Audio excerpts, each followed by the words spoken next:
ఫలక్నుమాలోని ఫరూక్ నగర్లో అగ్ని ప్రమాదం సంభవించింది. ఫరూక్ నగర్ బస్ డిపో పక్కన దుకాణాల్లో మంటలు ఎగిసిపడ్డాయి. మరిన్ని వివరాలు మా ప్రతినిధి పవన్ అడిగి తెలుసుకుందాం. పవన్, మంటలు ఎలా సంభవించాయి? ఇప్పుడు అదుపులోకి వచ్చాయా? సో మంటలు ఇంకా అదుపులోకి రాలేదు. అగ్నిమాపక సిబ్బంది తీవ్రంగా శ్రమిస్తున్నారు మంటలను అదుపులోకి తీసుకొచ్చేందుకు. ఫలక్నుమా లోని ఫరూక్ నగర్ బస్ డిపో పక్కనే ఈ ప్రమాదం సంభవించింది. రోడ్డు పక్కన కొన్ని షాపులు ఉంటాయి, వివిధ దుకాణాలు ఉంటాయి. వాటిల్లో ఫర్నిచర్ దుకాణం ఉంది, వెజిటేబుల్స్ దుకాణం, అలాగే ఇతర ప్లాస్టిక్ దుకాణాలు, ఇతర రకరకాల దుకాణాలను ఉన్నాయి. వాటిలో మొట్టమొదటిగా ఒక దుకాణంలో చెలరేగినటువంటి మంటలు క్రమేపీ మిగతా వాటికి కూడా వ్యాపించాయి. ఈ క్రమంలోనే భారీగా మంటలు అయితే ఎగిసిపడ్డాయి. అయితే ఈ దుకాణాల్లో ఒక ఫర్నిచర్ దుకాణం కూడా ఉంది. ఫర్నిచర్ దుకాణం కూడా ఉండడంతో మంటలు మరింత భారీగా ఎగిసిపడుతున్నాయి. ఆ ఫర్నిచర్ దుకాణంలో ఉండేటువంటి పరుపులు కావచ్చు, ఇతర మండే స్వభావం ఉండేటువంటి వస్తువులు ఎక్కువగా ఉంటాయి కాబట్టి చెక్కలు లాంటివి, వీటి వల్ల మంటలు అనేటి భారీగా ఎగిసిపడుతున్నాయి. వెంటనే సమాచారం అందుకున్నటువంటి అగ్నిమాపక సిబ్బంది అయితే ఘటనా స్థలానికి చేరుకున్నారు. దాదాపుగా 4 ఫైర్ ఇంజన్లతోటి ప్రస్తుతం మంటలను అదుపు చేసే ప్రయత్నం చేస్తున్నారు. భారీగా రోడ్డుపై భారీగా జనం కూడా గుమిగూడారు. అయితే బస్ డిపో పక్కనే బాలికల గురుకుల పాఠశాల ఒకటి ఉంటుంది. ఆ బాలికల గురుకుల పాఠశాలలో దాదాపుగా ప్రతి నెలలో 2వ శనివారం తల్లిదండ్రుల సందర్శన అనేది ఉంటుంది. సో ఈ 2వ శనివారం 10వ తరగతి పరీక్షలు ఉన్న నేపథ్యంలో వాళ్ళందరినీ కూడా సోమవారం రావాల్సిందిగా పాఠశాల ఉపాధ్యాయులంతా సూచించారు. ఈ నేపథ్యంలోనే పక్కనే ఉన్నటువంటి బాలికల గురుకుల పాఠశాలకి వచ్చినటువంటి ఉపాధ్యాయులు పిల్లలు చూసేందుకు వచ్చిన వాళ్ళంతా కూడా తీవ్ర భయాందోళనకు గురైన పరిస్థితి. ఎందుకంటే ఆ గురుకుల పాఠశాల పక్కనే బస్ డిపో ఉంటుంది. బస్ డిపో పక్కనే ఈ ప్రమాదం సంభవించడంతో అయితే అటు విద్యార్థులు ఇటు తల్లిదండ్రులు కూడా తీవ్ర భయాందోళనకు గురయ్యారు. సో అక్కడి వరకు మంటలు వ్యాపించే అవకాశం లేదు. అయినప్పటికీ కూడా భారీగా ఎగిసిపడుతున్నటువంటి మంటలు విపరీతంగా కమ్ముకున్నటువంటి పొగను చూసి అయితే తల్లిదండ్రులు విద్యార్థులు కూడా భారీగా భయపడ్డటువంటి పరిస్థితి ఉంది. అయితే జనం కూడా భారీగా గుమిగూడారు అక్కడ. అయితే ఈ ప్రమాదం జరిగినటువంటి ప్రమాద ఘటనా స్థలానికి ఎదురుగానే ఒక పెట్రోల్ పంప్ కూడా ఉంటుంది. పెట్రోల్ పంప్ కూడా ఉండడంతో మరింత అప్రమత్తమయ్యారు సిబ్బంది. అలాగే అక్కడ ఉన్నటువంటి స్థానికులు కూడా భయాందోళనకు గురవుతున్న పరిస్థితి. ప్రస్తుతం అయితే 4 ఫైర్ ఇంజన్లు అక్కడికి చేరుకున్నాయి. 4 ఫైర్ ఇంజన్లు అయితే మంటలు అదుపు చేసే ప్రయత్నం చేస్తున్నారు. అయితే ప్రమాద కారణాలు ఇంకా తెలియరాలేదు. అక్కడ ఉన్నటువంటి స్థానికులు చెప్తున్నటువంటి ప్రకారం అయితే అక్కడ రోడ్డు పైనే కొన్ని విద్యుత్ స్తంభాలు ఉన్నాయి. ఆ విద్యుత్ స్తంభాలు విద్యుత్ తీగల నుంచి వెలువడినటువంటి నిప్పు రవ్వలు ఒక దుకాణంలో పడ్డాయి. ఒక దుకాణంలో పడి తద్వారానే ఈ మంటలన్నిటి చెలరేగి క్రమేపీ మిగతా దుకాణాలకు కూడా ఈ మంటలు వ్యాపించాయని చెప్పి ప్రాథమికంగా అయితే అక్కడ ఉన్నటువంటి స్థానికులు మనకు సమాచారం అందిస్తున్నారు. కానీ ఇంకా అగ్నిమాపక సిబ్బంది అయితే ప్రమాద కారణాలు అయితే ఇంకా వెల్లడించలేదు. ఎందుకంటే ప్రస్తుతం ఇంకా మంటలను అదుపు చేసే ప్రయత్నం నడుస్తూనే ఉంది కాబట్టి మంటలు పూర్తిగా అదుపులోకి వచ్చిన తర్వాత ఘటనకు సంబంధించినటువంటి ప్రమాదానికి దారితీసినటువంటి వివరాలు బయటకు వస్తాయి. అయితే ఈ ప్రమాదంలో ఇప్పటివరకు అయితే ఎవరికి ఎలాంటి నష్టం అయితే జరగలేదు, ఎవరికి ఎలాంటి గాయాలు కానట్టుగానే తెలుస్తుంది. కాకపోతే షాపులో ఉన్న వస్తువులు అవన్నీ కాలిపోవడంతో కొంతమేర ఆస్తి నష్టం జరిగింది. పక్కనే ఉన్నటువంటి రోడ్డు పక్కనే ఈ దుకాణాలన్నీ కూడా వరుసగా ఉంటాయి.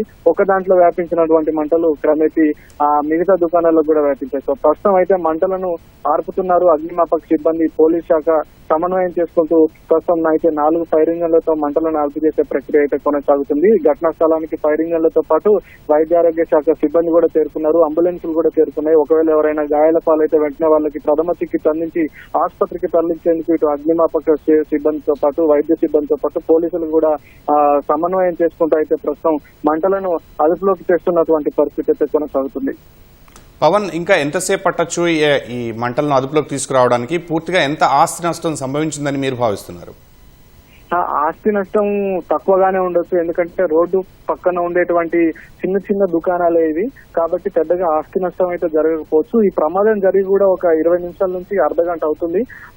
ప్రమాదం జరిగిన వెంటనే అగ్నిమాపక సిబ్బంది చేరుకున్నారు కానీ అప్పటికే భారీగా మంటలు ఎగిసిపడడం స్టార్ట్ అయ్యాయి.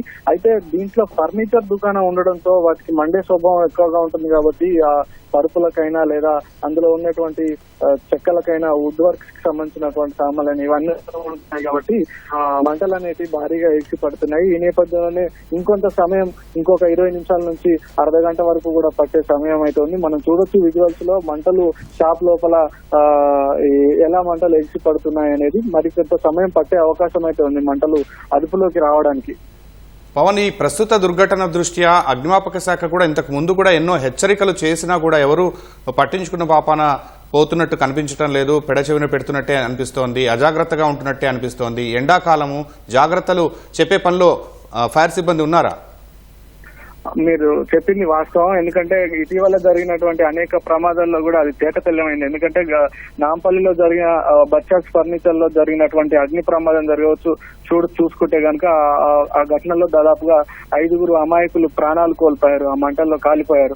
సో ఆ తర్వాత జరిగినటువంటి ప్రమాదాలు కూడా మొన్నటికి మొన్న కూకట్పల్లిలోని నిజాంపేట వద్ద కూడా ఒక ప్రమాదం జరిగింది. వరుసగా ఉన్నటువంటి ఫర్నిచర్ దుకాణాలు దాదాపు 43కు పైగా ఉంటే దాంట్లో 20కి పైగా ఫర్నిచర్ దుకాణాలన్నీ కూడా కాలిపోయాయి. సో ఇవన్నీ జరుగుతున్నప్పటికీ కూడా అగ్నిమాపక సిబ్బంది మాత్రం మేము అవగాహన కల్పిస్తున్నామంటుంది. కానీ ఘటన జరిగినప్పుడు మాత్రం ఆ దుకాణాల్లో కావచ్చు, లేదా ఆ వ్యాపార సముదాయాలు కావచ్చు, లేదా నివాస సముదాయాలైనా కావచ్చు, వాటిల్లో అగ్నిమాపక నివారణ చర్యలు లేనట్టుగా మేము గుర్తించాము. చర్యలు తీసుకుంటున్నాం అని చెప్తున్నారు. కానీ ముందస్తు నివారణ చర్యలు తీసుకుంటే ప్రమాదాలు జరిగే అవకాశం తగ్గుతుంది కదా అని చెప్పి అయితే నగరవాసులు కోరుతున్నటువంటి పరిస్థితి అయితే ఉంది. అనేక సార్లు ప్రమాదాలు జరిగినటువంటి ప్రతిసారి ఆ ప్రాంతంలో ఉండే ప్రజలు అటు అగ్నిమాపక సిబ్బందినైనా, ఇటు పోలీస్ శాఖనైనా, ప్రభుత్వ యంత్రాంగాన్నైనా కోరేది ఒకటే కోరుతున్నారు. ఏంటంటే ప్రమాదాలు జరగడానికంటే ముందే మీరు నివారణ చర్యలు చేపట్టండి. ఇటు నివాస సముదాయాలైనా లేకపోతే వ్యాపారాలు చేసేటువంటి దుకాణాల్లో అయినా నిత్యం మీరు అవగాహన కల్పిస్తూ ఉండండి. ఎవరైతే అగ్నిమాపక నివారణ చర్యలు పాటించరో, అగ్నిమాపక శాఖ నిబంధనలు పాటించరో, అలాంటికి సంబంధించినటువంటి నివారణ పరికరాలు ఎవరి వద్ద అయితే ఉండవో అలాంటి వ్యాపార సముదాయాలపై మీరు చర్యలు తీసుకుంటే కొంతలో కొంతైనా మార్పు వస్తుందని నగరవాసులు అయితే కోరుతున్నటువంటి పరిస్థితి అయితే ఉంది. సో ఈ నేపథ్యంలోనే ఇప్పుడు జరిగినటువంటి ప్రమాదంలో కూడా అక్కడ ఉన్నటువంటి చిన్న చిన్న దుకాణాలే కావడంతో అక్కడ ఎలాంటి ఫైర్ సేఫ్టీ నిబంధనలు అయితే పాటించలేదనేది స్పష్టమవుతుంది. అందులో కూడా ఫైర్ ఎక్స్టింగ్విషర్లు కానీ లేదా అగ్నిమాపక నివారణ పరికరాలు కానీ లేనట్టు కనిపిస్తుంది. కాబట్టి దాని తీవ్రత మరింత పెరిగింది. మరి ఈ నేపథ్యంలోనే వాళ్ళపై ఎలాంటి చర్యలు ఉంటాయి ఏందనేది అయితే చూడాల్సి ఉంది. పవన్, అగ్ని ప్రమాదం అసలు ఎక్కడ మొదలైనా, ఎలా మొదలైనా కూడా మొత్తం మిగిలిన అన్నిటికీ కూడా అంటే పక్కనున్న వారందరికీ కూడా ఇబ్బంది కలిగించే పరిస్థితి, అగ్ని కీలలు వ్యాపిస్తూ ఉండే పరిస్థితి పలు చోట్ల మనం చూస్తూ ఉన్నాము. ఎంతో నష్టాన్ని కూడా మనం ఎంతో మంది ఈ దుర్ఘటనలో ప్రాణాలు కోల్పోవడం, గాయపడటం కూడా మనం చూస్తూనే ఉన్నాము. ఈ ప్రస్తుతం ఈ అగ్ని కీలలు అదుపులోకి వస్తాయా? ఎవరికి ఎలాంటి ప్రమాదం జరగకుండా ఏంటి అక్కడ పరిస్థితి?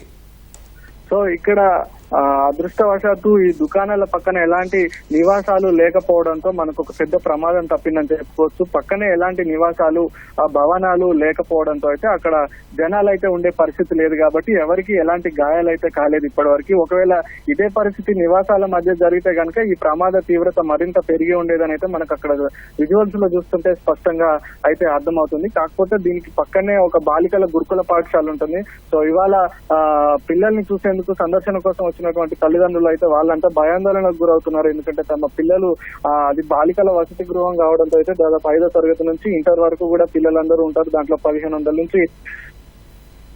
రైట్, ధన్యవాదాలు పవన్.